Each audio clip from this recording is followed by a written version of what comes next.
Welcome to Buildings of Tomorrow. In this episode, we'll be talking about BIM and the different databases which are used throughout the process. I'm joined today in the studio by Wolfgang Haas, a member of the Strategic Advisory Council at Building Smart International. Wolfgang, thank you for joining us. Please give us an insight on the different databases which are involved during the BIM process. Yeah, most known, I think, is the database where the products are stored, or the information about the products is stored. And this product database, that's what suppliers should support with their data, because it's absolutely mandatory to have the right products built in, not black boxes which have to be replaced later on. And therefore we have, meanwhile, standards produced, defined by Building Smart International. The name is IFC, Industrial Foundation Classes. But there are also some company standards driven by the CAD drawing software manufacturers. And just because one or some are a little bit bigger and their market share is high, they brought it into the market, and so their standards are quite familiar in our industry. But that's not the only database we have, and there's another one we should really work on, and that's the project database. That's the database which belongs to the building. It's representing the virtual twin of the building. And for this database, we need a structure, a definition, how this database should look like. Okay, so today we have the product database. Right. And at which stage of the process is this developed or completed? There are lots of products already available in these standards, and so we can, or the designer can really work with these product databases today. There is still a discussion which attributes are really belonging to the database, which not, but these discussion we will have the next years, and it's not finished. But the base is the right one, and we can add quite easily other attributes when the object itself is built in. So I would say we are on a good track there with a product database. It's not ready because there is a translation also necessary, because in the countries offshore they have different expressions for different types of data. So it's a translation issue. So we need dictionaries. Therefore, Building Smart is also working on these. So the title therefore is Building Smart Data Dictionary. Mm-hmm. So that's, I would say, on a good track. But now we have to add also dynamic and functional data to these product information. And that's still part of the product database. On the other hand, we need this project database, because this is done, or we are using today the databases from the CAD systems. And they are really not prepared for this big amount of data. We are slowing down these programs, and they can't handle all these fields and so on.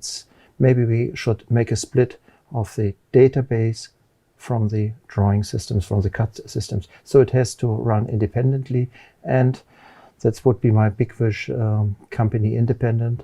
So defined by a neutral organization. Okay, so it makes sense that the drawing tool does not also hold all of the information. Yeah. So this is how it should be, correct? Yeah. That we look to in the future. And let's say the drawings and the 3D pictures, that's just one part of the complete building. There are so many data behind, and they have to be organized.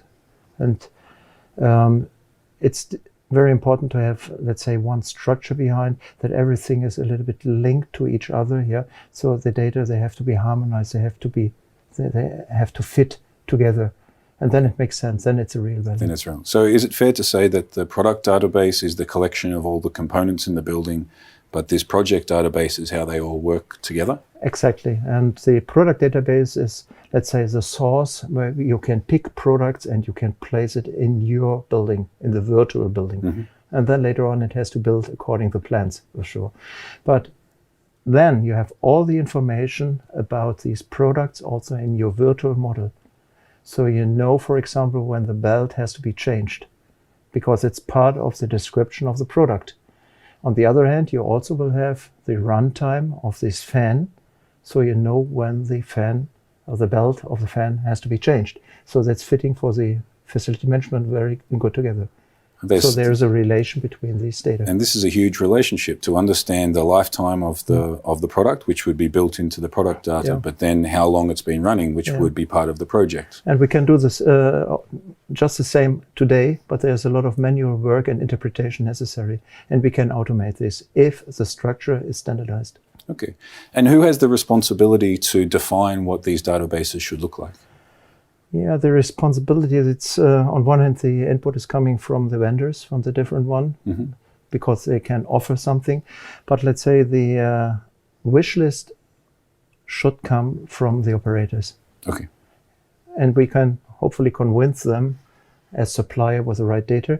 But we are not producing data if nobody needs data. Yeah, so there has to be a request from somewhere. And I would say most of the data will be used during the construction and operational time. And so there's a real value for them. But there is another problem in our 2 days process. The influence of those who are doing the operational facility management, the influence in the planning phase is minor. Yeah. In many cases, they are not known. And so we have to change a little bit our mind here, just to have an ear what they really want. And maybe a small investment in the beginning will save a lot of money later on in the operational cost. Yeah. But there is again, we have to rethink the financial model, because the investment is higher, but the savings are huge. Yeah. But it's a different pocket. So the owner or the operator at some point has to provide more information on what they would like to do in the future. Yeah, they would love to have them. Yeah, absolutely. But usually they are not heard. The way things are today. Yeah. Perfect. Thank you very much.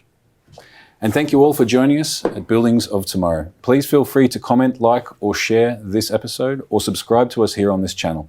We look forward to seeing you again soon.